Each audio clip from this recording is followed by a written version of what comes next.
Hello everyone, welcome to the channel. तो guys, जो हम सुपरवाइजर का स्पेशलाइजेशन वाला क्वेश्चन कवर कर रहे थे, उसमें जो आज हम कवर करने जा रहे हैं वो कौन सा चैप्टर है? हमारा चैप्टर 6 है। ठीक है, तो चैप्टर 6 में हम देखेंगे कि पहले हमारा कौन से टॉपिक्स हैं, कितने क्वेश्चंस हैं, उसी के बाद जो है वो आगे इसको कंटिन्यू करेंगे डे टू डे।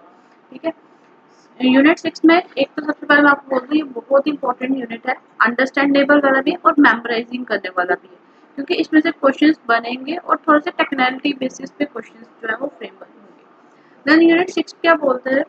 इसमें फर्स्ट जो टॉपिक है वो कौन सा है? वो रहेगा governmental and non governmental programmes का। ठीक है, जो गवर्नमेंट या फिर किसी दूसरी एजेंसीज ने, नॉन जो गवर्नमेंट एजेंसीज ने, वो उन्होंने क्या किया है, कुछ प्रोग्राम चलाए हैं जैसे मेडिकल हेल्थ केयर को लेके, अडॉप्शन को लेके, फॉस्टर केयर को, इंस्टीट्यूशनल केयर को, चिल्ड्रन एक्ट और चिल्ड्रन राइट्स के रिगार्डिंग। सेकंड बोलता है कि जो हेल्थ और फैमिली वेलफेयर प्रोग्राम्स होंगे, इनके रिगार्डिंग हमारा क्या रहेगा, ये सारा सिस्टम जो है वो चलता रहेगा। ठीक है, then the third one is early childhood care and education के रिगार्डिंग प्रोग्राम्स होंगे। फोर्थ इसमें आ जाएंगे हमारे कौन से? Old age pension and disability, sorry, old age and disability schemes. Then fifth one होता है पोषण अभियान आएगा, पोषण ट्रैकर के बारे में पढ़ेंगे, पोषण वाटिकास क्या होती है, देन सप्लीमेंट्री न्यूट्रिशनल प्रोग्राम्स क्या होते हैं। Then the sixth one is anganwadi services, Pradhan Mantri Matru Vandana Yojana. ठीक है, then scheme for adolescent girls, Janani Suraksha Yojana, national health mission, इसके बारे में पढ़ेंगे। फिर आ जाएगा हमारे पास पालना की एक स्कीम है, convergence of anganwadi centres into creches. उसके बाद हम पढ़ेंगे लाडली बेटी स्कीम। ठीक है, लाडली बेटी स्कीम के साथ साथ हमने देखनी है स्टेट मैरिज असिस्टेंस स्कीम। तो ये 7 पार्ट जो है, सॉरी 8 पार्ट जो है वो हमने इस चैप्टर के अंदर पढ़ने हैं। तो आज हम फर्स्ट पार्ट अपना स्टार्ट करते हैं, दैट इज द कौन सा करेंगे? Governmental and non governmental programmes, medical health. Government and non government programmes, medical health, foster care, institutional care, children act and children rights. तो इसके रिगार्डिंग जो है वो हम जो है इसको कवर अप करेंगे। ठीक है, तो फर्स्ट ऑफ ऑल इसमें देखते हैं, देखो इंडिया के अंदर क्या होता है, बहुत सारी गवर्नमेंटल और नॉन गवर्नमेंटल ऑर्गेनाइजेशन क्या करती हैं, वर्क करती हैं। ठीक है, अगर आप इसको देखोगे ना कि जो इन सारे चीज़ों के ऊपर काम करते हैं, तो सबसे पहले हम देखते हैं कि मेडिकल हेल्थ केयर के लिए कौन सी एजेंसीज जो है वो क्या करती हैं, वर्क करती हैं। ठीक है, तो सबसे पहला जो प्रोग्राम है वो देखेंगे मेडिकल हेल्थ के लिए। जो गवर्नमेंटल प्रोग्राम्स हैं उनकी बात करेंगे हम। ठीक है, इसमें भी मेडिकल हेल्थ केयर में पहले कौन से प्रोग्राम देखेंगे? गवर्नमेंटल प्रोग्राम्स देखेंगे। अब होता है गवर्नमेंट ऑफ इंडिया जो है वो ऑपरेट करती है बहुत सारे हेल्थ केयर प्रोग्राम्स को, जिसमें देखो सबसे पहले हम होते हैं ताकि जो एक ह्यूमन बीइंग है, जो एक सिटीजन है, वो क्या कर सके, असेस कर सके, अफोर्ड कर सके मेडिकल सर्विसेज को। ठीक है, फॉर एग्जांपल हम अगर बात करें नेशनल हेल्थ मिशन की, जिसको हम एनएचएम बोलते हैं, आयुष्मान भारत है। ठीक है, उसका प्रधानमंत्री जन आरोग्य योजना है, पीएमजेवाई आयुष्मान भारत। ठीक है, राष्ट्रीय स्वास्थ्य बीमा योजना, आरएसबीवाई। तो ये क्या है? ये सारे गवर्नमेंट की तरफ से चलाए गए प्रोग्राम्स हैं। ठीक है, जो क्या करते हैं, हेल्थ केयर फैसिलिटीज जो है वो प्रोवाइड करते हैं। देखो जैसे आयुष्मान भारत है, जिसमें हम बोलते हैं पर फैमिली में, पर इंडिविजुअल नहीं है बट पर फैमिली जो 5 लाख के पैकेजेस जो है वो दिए जाते हैं। उसी तरह से नेशनल हेल्थ मिशन चलाया गया था उससे पहले। तो नेशनल हेल्थ मिशन के दौरान क्या हुआ था कि एक मिशन चलाया गया था कि जितने भी रूरल एरियाज है, यहाँ तक कि फार फ्लंग एरियाज में भी क्या होगा, मेडिकल फैसिलिटीज जो है वो दी जाएगी। ठीक है, उसी तरह से राष्ट्रीय स्वास्थ्य बीमा योजना है, इंश्योरेंस को लेके, हेल्थ इंश्योरेंस के रिगार्डिंग बनाया। तो पता है ये जो प्रोग्राम है ये बेसिकली बनाए किसके लिए गए हैं, ताकि जो हेल्थ केयर है, जो मतलब लोगों की हेल्थ को इम्प्रूव किया जा सके। तो वो कैसे होगा? जब इंफ्रास्ट्रक्चर अच्छा होगा, उनको इंश्योरेंस किया दे जाएगा, और यहाँ तक कि जो मैटरनल और चाइल्ड हेल्थ की जो सर्विसेज होती हैं वो अच्छे से दी जाए, जिसमें immunisation, disease prevention and control के मेजर्स रहेंगे। Now the next one is, अगर हम नेक्स्ट देखें तो दूसरे कौन से आते हैं? Non governmental organisation. होता है ठीक है, गवर्नमेंट तो काम करती है, लेकिन क्या नॉन गवर्नमेंटल भी काम करती है? बिल्कुल करती है। वो तो बहुत सारे एनजीओ आपको इंडिया के अंदर दिख जाएंगे जो क्या करते हैं, हेल्थ केयर सर्विसेज देते हैं। जैसे वो क्या करते हैं, हेल्थ अवेयरनेस कैंपेन्स लगाते हैं, मेडिकल असिस्टेंस प्रोवाइड करते हैं, जिसमें हम होते हैं, जैसे हम बात करते हैं किसकी, इंडियन रेड क्रॉस सोसाइटी। ठीक है, इंडियन रेड क्रॉस सोसाइटी है, केयर इंडिया एक सोसाइटी है, डेट डॉक्टर्स विदाउट बॉर्डर्स। ठीक है, तो डॉक्टर्स विदाउट बॉर्डर जो है ये क्या करते हैं, एक्टिवली पार्टिसिपेट करते हैं, जिसमें ये क्या करते हैं, हेल्थ सर्विसेज जो है वो देते हैं ह्यूमैनिटेरियन ग्राउंड्स के ऊपर। ठीक है ना, तो ये सारे जो है वो काम करते हैं। ठीक है, जैसे कौन सी बोली मैंने, इंडियन रेड क्रॉस सोसाइटी है, केयर इंडिया है, डॉक्टर्स विदाउट बॉर्डर्स है। देन जो सेकंड हमारा इसमें प्रोसीडिंग रहेगा वो किसकी तरफ हम बात करेंगे, अडॉप्शन और फॉस्टर केयर के लिए। अब देखते हैं अडॉप्शन और फॉस्टर केयर के लिए गवर्नमेंट और नॉन गवर्नमेंट एजेंसीज ने कौन से काम किए हैं। ठीक है, नॉन गवर्नमेंट में हम एनजीओ की बात करेंगे। ठीक है,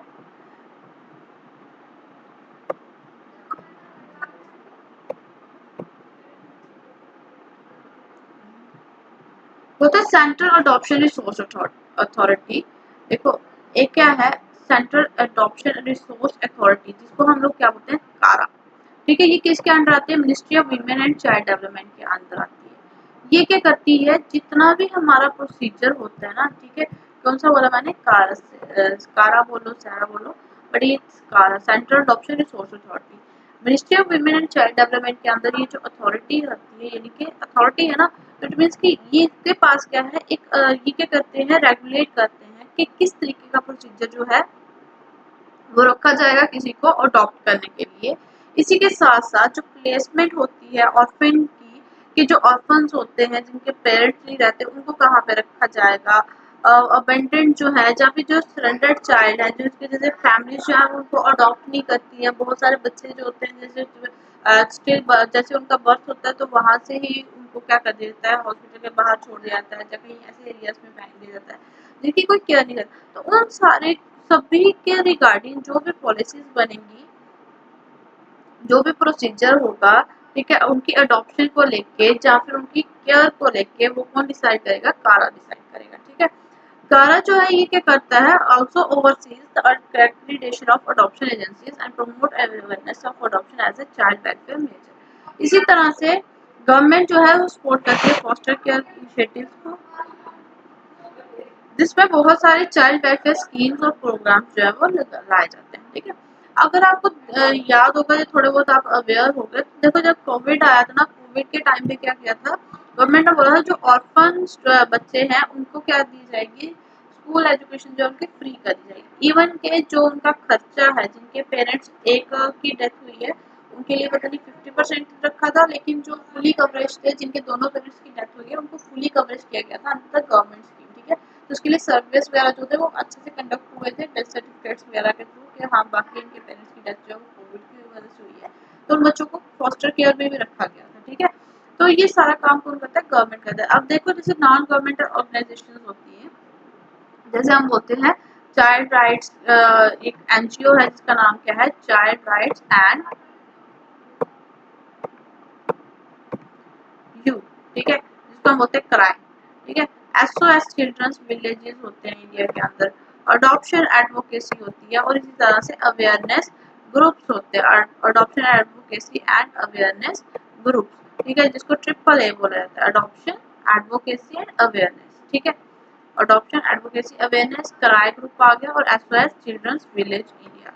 ये क्या करते हैं, इम्पोर्टेंट रोल प्ले करते हैं, इसमें ये बोलते हैं कि बच्चों के राइट क्या है, उनको कौन सी सपोर्ट प्रोवाइड की जानी चाहिए, अगर वो अडॉप्टेड हैं, जो अडॉप्टेड फैमिलीज हैं वो उनके साथ किस तरीके से डील करेंगी, फॉस्टर केयर को प्रमोट किया जाता है। ठीक है ना, क्योंकि ये पूरा का पूरा प्रोसीजर होता है अडॉप्शन का, कि किस प्रोसीजर के थ्रू जो है वो अडॉप्शन जो है वो की जाती है। ठीक है, अब थर्ड वन जो हमारे इसी पॉइंट के अंदर जो टॉपिक था वो कौन सा था, इंस्टीट्यूशनल केयर था।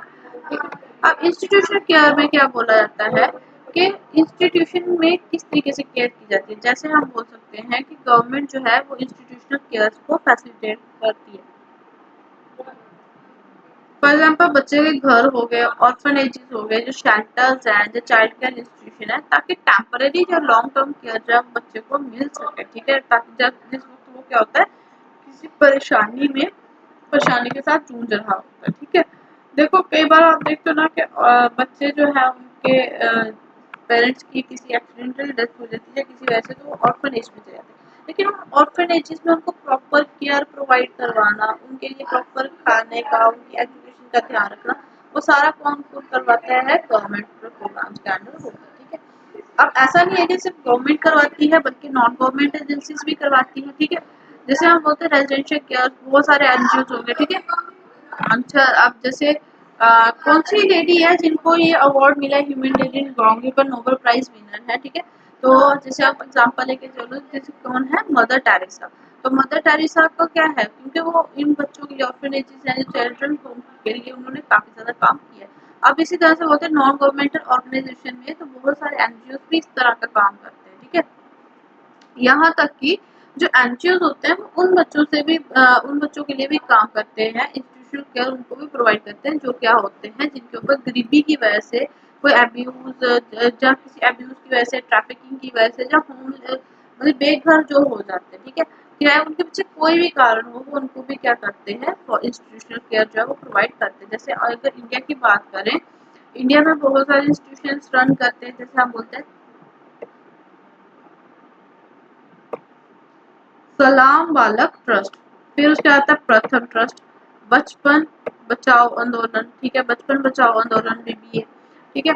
तो ये क्या करते हैं, रेस्क्यू करते हैं, ये दरअसल जगह जगह जाके रेस्क्यू करते हैं, बच्चों को पकड़ते हैं और रिहेबिलिटेट करते हैं। और खास करके उन बच्चों को जो कहाँ पे रहते हैं, स्ट्रीट्स में रह रहे हैं, उनको क्या करते हैं, शेल्टर, एजुकेशन और सपोर्ट सर्विस जो है वो प्रोवाइड करते हैं। अब जो लास्ट टॉपिक है इसमें वो कौन सा था हमारा, नेक्स्ट टॉपिक कौन सा था, children right and children's act, ठीक है, children's act and children's right. अब देखो इनके लिए बहुत सारा काम किया जाता है, ठीक है। तो गवर्नमेंट ने क्या बनाया, कुछ लेजिस्लेशन लाई, मतलब कानून लाते हैं ना। तो सबसे पहले जो गवर्नमेंट है उन्होंने क्या किया है, जुवनाइन जस्टिस, इसको लग रहा है juvenile justice care and protection of children act 2015 ये लाया है, ठीक है। तो अभी जो रिसेंटली जो एक्ट वर्क करता है बच्चों के लिए, वो कौन सा करता है, juvenile justice care and protection of children act 2015। हालांकि इससे पहले क्या कोई एक्ट था, बिल्कुल था। इस एक्ट ने रिप्लेस किया है किसको, जो पुराना एक्ट था हमारा, juvenile justice care and protection of children act 2000, ठीक है। यानी कि जो 2000 में ये एक्ट लाया गया था, juvenile justice care and protection act, उसी को रिप्लेस करके सेम नाम बिल्कुल सेम है, सिर्फ केयर का डिफरेंस है, ठीक है। 2015 जो है उसको लाया गया।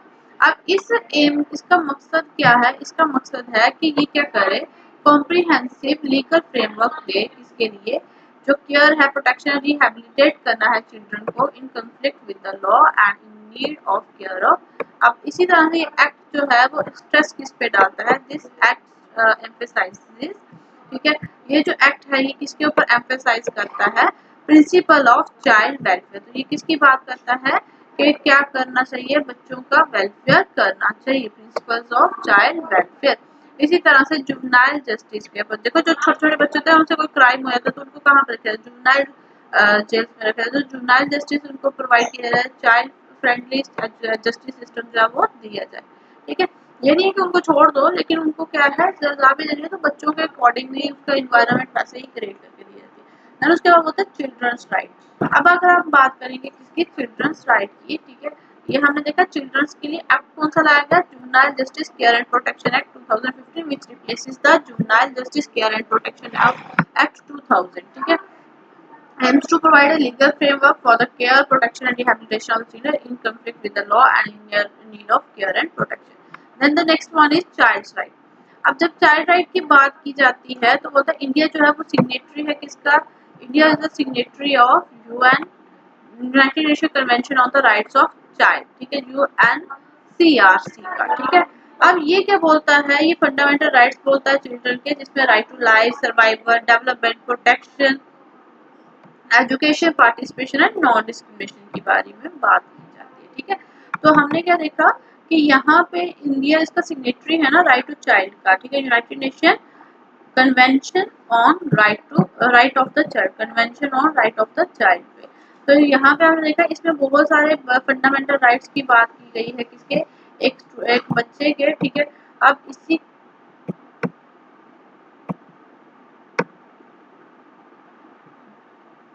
ठीक है। अब इसमें ये क्या बोलता है, इसमें right to life, survival, development, protection, education, और इसके अंदर क्या आता है, पार्टिसिपेशन आती है, नॉन इन्फॉर्मेशन की बात की जाती है। बहुत गवर्नमेंट जो होती है और बहुत सारे स्टेक होल्डर्स जो होते हैं वो इन राइट्स का ध्यान रखते हैं जब वो क्या करते हैं, कोई पॉलिसी बनाते हैं, जब पॉलिसी के रिगार्डिंग वो इनिशिएटिव लेने की बात करते हैं।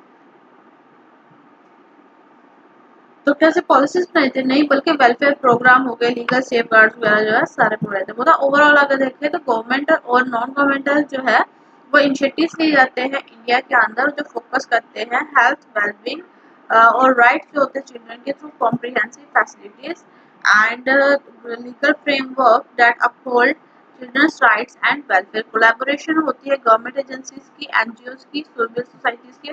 मतलब ये देखो जितनी भी चीजें हमने इसमें पढ़ी ना, इसमें सब में किसका रोल रहता है, हर एक चीज का रोल रहता है। ठीक है, तो होप आज का जो टॉपिक है ये आपको क्या समझ आ गया होगा।